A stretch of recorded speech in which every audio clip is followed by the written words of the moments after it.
ভারত বাংলাদেশ সীমান্তে আবারও উত্তেজনা। বিএসএফ জানিয়েছে বাংলাদেশি নাগরিকরা তাদের সদস্যদের লক্ষ্য করে পাথর নিক্ষেপ করায় তারা সরাসরি গুলি চালিয়েছে। ঘটনাটি ঘটেছে ত্রিপুরার সিপাহী জালার কমলা সাগর সীমান্ত চৌকির কাছে শুক্রবার গভীর রাতে। ভারতীয় বাহিনীর দাবি, রাতের অন্ধকারে 10 থেকে 15 জনের একটি দল সীমান্তের বেড়া পেরিয়ে ভারতীয়দের কাছে মালামাল পাঠাচ্ছিল।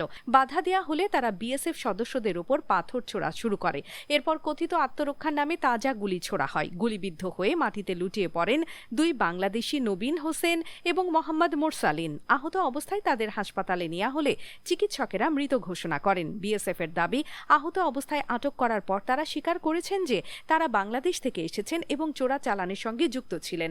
ময়না তদন্ত শেষে মরদেহ বিজিবির কাছে হস্তান্তর করা হয়েছে।